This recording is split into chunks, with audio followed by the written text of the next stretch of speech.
So I'm going to call this blog Personal Path.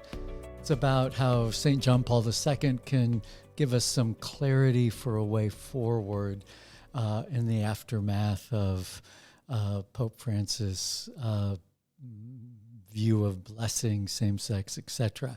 So St. John Paul II can be our help, and I'm going to be talking a bit about that. Two groups tend to protest the way that we at DSM and Living Waters help people to heal from sexual identity confusion.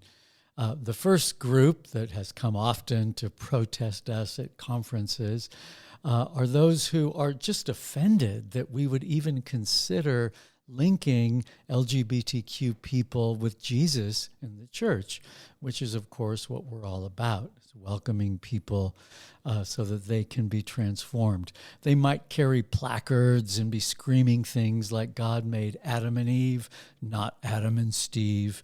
Very harsh and not very clever. And the other group that would come would be pro-LGBTQ people who feel that we're very cruel and unjust. And they might be yelling something at their counterparts, we're here, God made us queer, etc. And what we want to do is to gather people together in Jesus' name to discover something deeper than these defensive words. And our faith, our belief, is that people are most alive when we're being true to God, true to our loved ones, true to our most authentic selves. We owe that clarity of what our true and authentic self is to what philosophers call metaphysics or natural law, how things are, including God's design for our human nature, made in his image as male and female.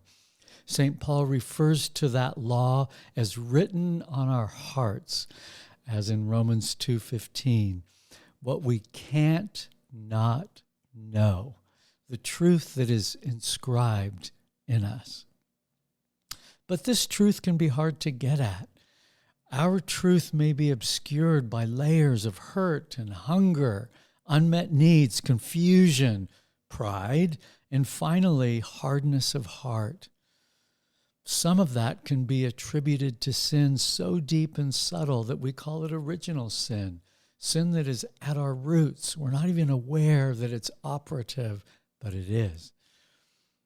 We need nothing less than divine help to quicken and clarify what is most true about us. Bring on inspired Jesus people who accompany us to the truth of our deepest selves. That discovery can take a lot of time with unexpected stops and starts. It's helpful to note that we are encountering more than just our own personal sins. We face blocks to normal functioning that are sourced in sin and disorder that's other than our own. Such a process draws from a form of modern philosophy called personalism. The latter pertains to one's unique experience, his or her psychology, and his or her spiritual movement and growth. Though we share universal human truth, each of us as human beings is unrepeatable, distinct in our own personhood, and responsible for becoming the truth of who we are. This is where John Paul II comes in. And of course, beyond all, he was a beautiful pastor and so many things, but his training, and you could say his point of view, was in philosophy. And he liked personalism. He fought hard to distill the best of this uniquely modern approach to philosophy, unlike many Christian philosophers, especially Orthodox ones, who saw it as a threat. To St. John Paul, each person, however complex, can act to realize what is most authentic about him or herself. Failure to act according to conscience can contribute to part of what we might call a false self. I quote now from his watershed philosophical work, Person and Act. Every human act has consequences. The person must answer for it and is responsible for it. If we diminish responsibility in this regard, we diminish personality. Though each of us is subject to brokenness, yours, mine, ours, we are also endowed with freedom to overcome mere fatalism, mere victimhood, and to continue to grow, to become who we are, regardless of the obstacles that we face, some of which we had no control over. Unblocking personal channels of life and love requires guides who have goals, a destination that corresponds with the truth of who we are. Equally important are both helpers and receivers who are cultivating patience and openness on this pathway to wholeness. So, if there's unexpected twists and turns, then we need to be patient and also open to looking at what is the meaning of this? Jesus and friend, how can I make sense of what I'm experiencing in a way that will contribute to my becoming, not to my dormancy or going sideways? Pope Francis has highlighted accompaniment for all of us, and I value that. He encourages us all to do our part in loving people as they are, what their starting point is, and to not impose a host of conditions on someone who just needs an accepting Jesus person to walk with him or her. In this way, we can say Francis' emphasis on accompaniment is personalism extraordinaire. He does a great job in the starting of the journey.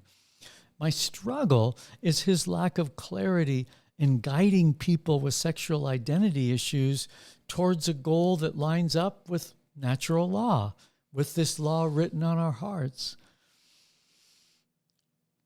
He mercifully dropped the Adam and Eve placard. Adam and Eve, Adam and Steve, I'm grateful.